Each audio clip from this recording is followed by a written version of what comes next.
little TIs in here because we're all like, all the same thing, and it all works. Yeah. And it's extraordinarily unrealistic because it's not how the world works. So, tell me your name again? Lauren. Lauren. I have some stuff to return to you guys, and I want to do it ASAP. But I do want to chit-chat generally like about administrative stuff.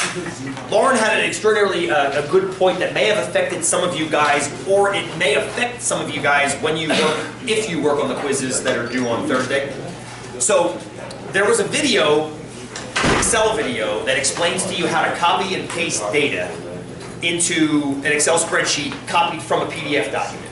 And the idea was you had to figure out how many data points were above or below some value, which I totally forgot what it was now. First of all, apologies for the volume. For some reason I had the gain turned way down on the microphone, so if you want to use that, just crank your speaker volume, and remember to turn it back down when you're done, otherwise you're going to check your email comes in. However, it works. How many of you used it and it worked just fine? You grabbed the data, you dropped it in, and you did the text to columns, and everything was well. At least Lauren had an issue where she grabbed the data, dropped it into Excel, and you said it put it all into one cell and one line. You can still do text to columns. Just do it on that one cell. So click on that cell, do text to columns, and then it should do the exact same thing, but you'll have it in one big long line, which is still fine, okay. Anybody do it and it all put it in one column this way, that works for you. You guys are done, actually. If it all puts it in one column, and they're all in their own cells, like cell, cell, cell, cell, cell, cell, then you can just run that count if command on that selection. So you don't have to do anything with text to columns at all. I don't know why it's doing this with different, maybe it's different versions of Excel, maybe it's different, it could be different renderings of the PDF on your computer. See, I always thought to myself, well, out loud now, but I always thought that a PDF document was like a static image. You know, the reason you make a PDF is so everybody can see the same thing. I thought that was kind of like the point. As it turns out, I'm wrong. That's not how a PDF behaves. And I found this out years ago when I would make a PDF document, and then students would be like, "I can't see half of your document," and then they'd show me on their Mac laptop, and half the symbols were gone. And I'd show them on my computer. I'm like, "Well, here it is right here." Like, "Well, I don't see that." And I'm starting to realize that a PDF, it looks static, but it's actually there's code making it be what you're seeing. And I'm thinking that's maybe what's going on with people that are getting slightly different results. Those of you guys that had it work, like it worked exactly as my video, did you do it at school out of curiosity? And you did it at home. So, yeah, okay. I have no explanation for what, but there are workarounds. So Lauren, you just do a text to columns on that one cell and email me if it doesn't work, we'll figure it out. Okay. And you guys you don't have to do text to columns. Everything's already in cells. The idea is, in order to use that command that I'm teaching you about in that video, you have to have one data point in each cell. So if you guys have yours in a straight line, then you're already in one cell, and you, Lauren, yours can get into one cell just fine. So there's that. And that works great. I mean, if you guys are messing around with data that you find online, it's really helpful to have that skill where you just highlight the whole table, right-click, copy, and paste it in, and then you can actually deal with it. Sometimes the data sources themselves will give you an Excel link where they say if you want the data, click on this link and they'll pop up with an Excel spreadsheet. Make sure that you trust whatever website you're doing that from, because they can also zap you with a virus. But nonetheless, copy into Excel like that is a fantastic way of pulling data from the internet. And I'll have you doing it in this class quite a bit as we go through. So, cool? So that stuff's not due till Thursday. There's two. You can do up to two of them. You can do both of them. You can do one or the other or neither. That's fine too. One's on what we did last time in class. And if you're getting stuck on any of that stuff in the quiz, go back and look at that homework sheet. The homework for Intro to Prob and Stat. I mean, there's tons of exercises there. I've had a couple students email me and say, those are great. You know, I've already worked through about half of them and I think I got it. I'm like, perfect.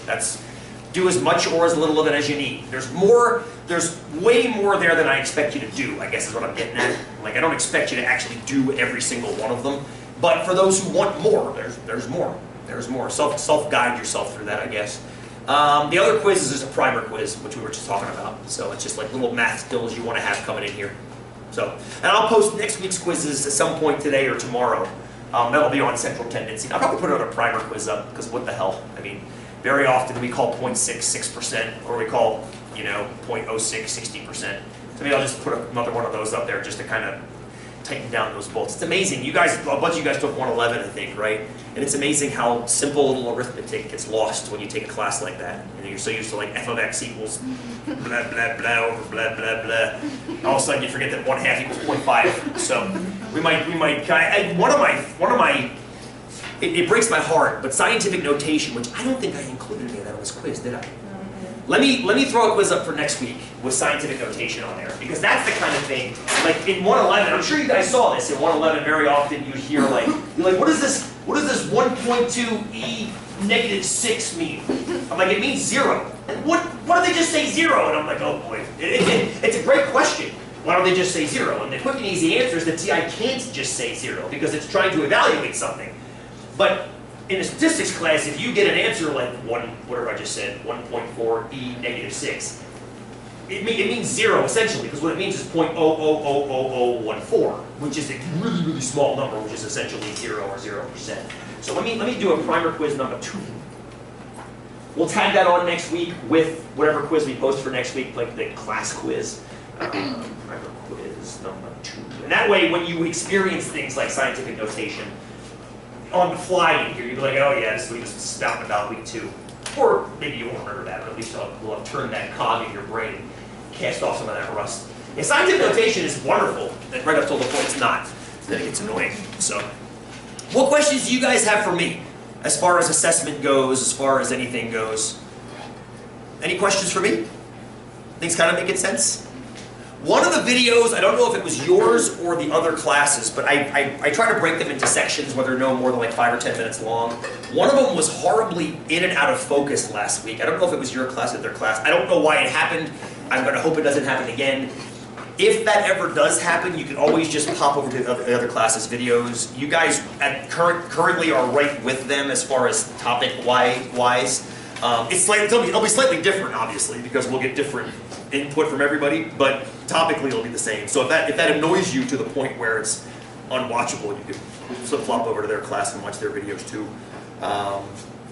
Any questions? Cool. Let me pause the camera then and return